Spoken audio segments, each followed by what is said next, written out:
l'espai setmanal d'entrevistes de Vilesa Ràdio. En la presentació i producció, Joana Hernández. Benvinguts al Volem Saber. Aquesta tarda la farem per parlar d'un llibre que s'ha presentat a Cabrils, a la biblioteca. És el llibre de la Isabel Rodríguez Vila, que es diu 6 dits. Un llibre que ja es va presentar en castellà i que ja porta 2 edicions i que està tenint molt d'èxit. La Isabel ens explicarà per què ara en català i parlarem, per la gent que no conegui el llibre, de la trama. Benvinguda, Isabel. Hola, gràcies de convidar-me. A un llibre que tu tenies ganes de fer-lo en català. Hi ha 2 edicions en castellà i que estaran molt bé, els 6 dedos. La veritat estic contenta.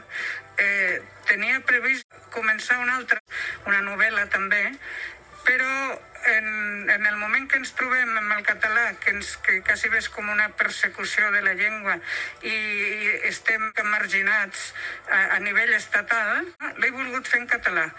I com tu saps, jo sóc castellanoparlant, o sigui que per mi ha sigut un repte. He estat molt de temps per escriure'l i he tingut la sort de que unes amigues es van oferir a llegir-me'l i donant girs treure les meves castellanades, que segur que eren moltes.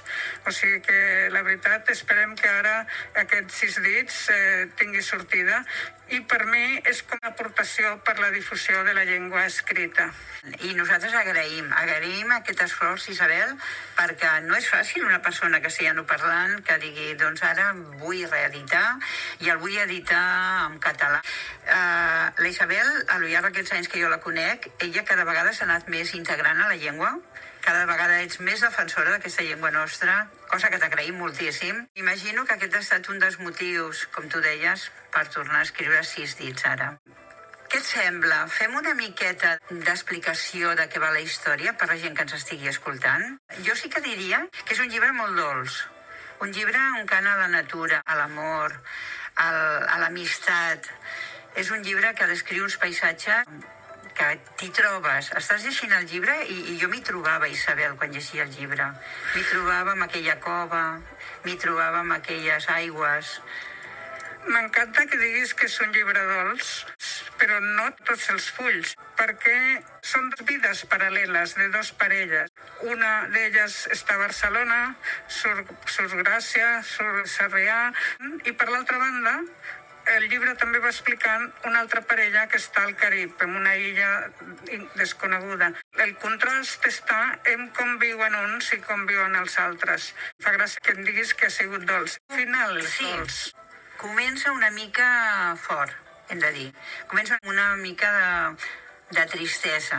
Però sí que és veritat que arrel d'aquest fet, aquestes 2 parelles s'arriben a conèixer. Sí. I a partir d'aquí és un cant a l'amistat, un cant a la vida. Jo diria, per definir-ho, abans de que expliquem més coses, per mi és un cant de gratitud a la natura, a la creació i a la vida. I lectors m'han dit que quan l'acaben es queden com a gust, es queden com en pau. I potser deu ser perquè, com que ja passen tantes coses, però hi ha tant d'amor incondicional que compensa. Sí, quan acabes els llibres, tot i que hi ha moments molt crusos, les estàs digerint, a mesura que el vas llegint, quines vivències, el contrast de la civilització d'un primer país a una civilització que ha estat exhaurida. De fet, és tot ficció.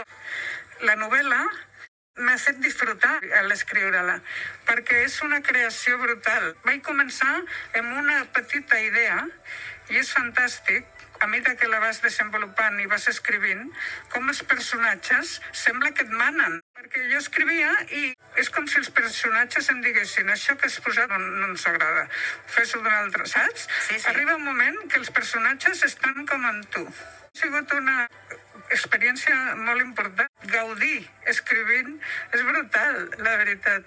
Amb quins dels personatges has disfrutat més donant-li vida? Els 4 són molt diferents. Ja no puc explicar massa. L'únic penseu que en el llibre estan escrites les dues històries, dues cultures diferents, poden entrellaçar-se i a ser una mateixa. I la diferència de l'Albo i la Coral és que tenen poders extrasensorials. Són sers que han viscut aïllats del món.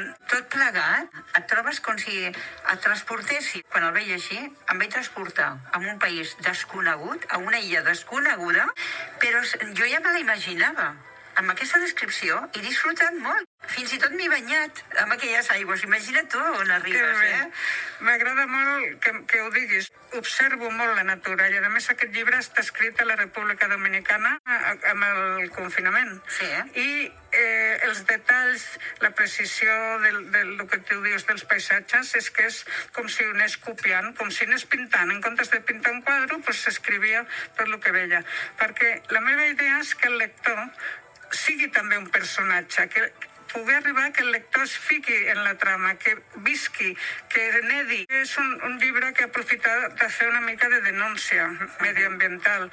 El llibre, amb un final que crida molt l'atenció, que no te l'esperes, a mesura que va passant el llibre. Que l'eina principal d'escriure'l, els diàlegs són molt enriquits, els diàlegs que tenen de parella, perquè comuniquen moltes coses de denúncia, perquè també hi ha una mica de corrupció política, i ells se'n parlen, veuen el respecte que tenen per la natura. Ells van aprenent dels altres.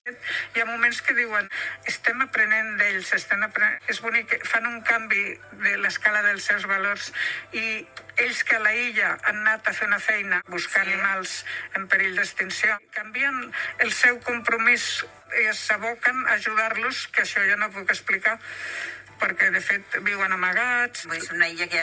És una illa que estan ells quatre. El govern d'allà, de les Antilles, es pensen que no hi ha ningú. I la descoberta que fan ells és que amagats hi ha aquesta ètnia, o sigui que l'ètnia continua viva.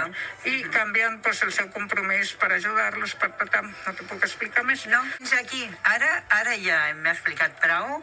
Hem de dir que els llibres estan a la venda aquí a Vilassar, a Índex i a la copisteria, i també a l'editorial Círculo Rojo. Els beneficis d'aquest llibre aniran a la Fundació Banc de Recursos, que té seu a Barcelona.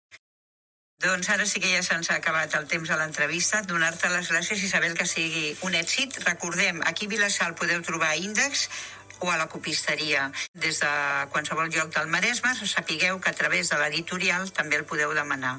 Per tant, Isabel, moltes gràcies per estar avui a Vilassar Ràdio i fins a la propera.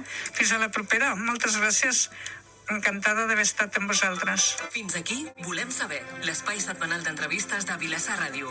En la presentació i producció, Joana Hernández. Us esperem la propera edició.